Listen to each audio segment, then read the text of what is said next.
जय श्री कृष्णा साथियों।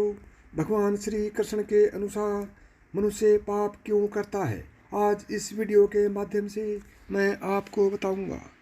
कुंती पुत्र अर्जुन ने एक बार भगवान श्री कृष्ण से पूछा कि हे वासुदेव, मनुष्य को ये पता है कि जो वह कर रहा है वह गलत है, लेकिन फिर भी मनुष्य चाहकर भी अपने आप को रोक नहीं पाता।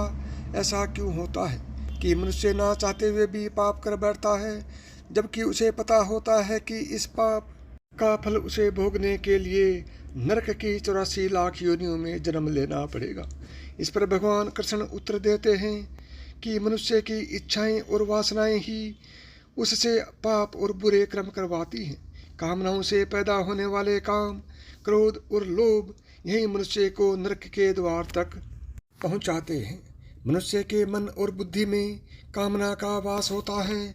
कामना ही मनुष्य की सबसे बड़ी दुश्मन है और उसके पतन का कारण है। मनुष्य अपने मन में ज्ञान की ज्योति जलाकर इस काम वासना से छुटकारा पा सकता है और खुद को भक्ति के मार्ग पर ला सकता है। मनुष्य को कर्म करना अनिवार्य है, लेकिन वह कर्म अगर निष्काम भाव से दूसरों की भलाई करने के लिए किए जाते हैं तो वह मुक्ति का मार्ग बन जाते हैं। परंतु वही कर्म अगर खुद के स्वार्थ और दूसरे मनुष्य के हानि पहुंचाने के लिए किए जाएं तो वह पाप का मार्ग बन जाते हैं। इसलिए हे अर्जुन, तुम अपना अहंकार और मोह को त्याग कर मेरी शरण में आ जा, अर्थात अपने संपूर्ण कर्मों और कार्यों को मेरे ऊपर छोड़ दे और मेरे बताए हुए मार्ग पर चल। फिर तेरे जीवन के सारे पाप और बुरे कर्म मेरे हो जाएंगे।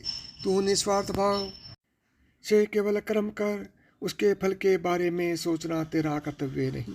दोस्तों, इस कहानी से ये सीख मिलती है कि मनुष्य को अपनी कामनाओं और इच्छाओं का त्याग करके केवल ईश्वर में ध्यान लगाना चाहिए।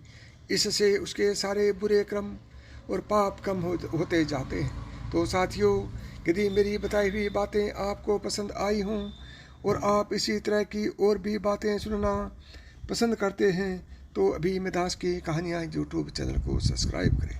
जय श्री कृष्ण।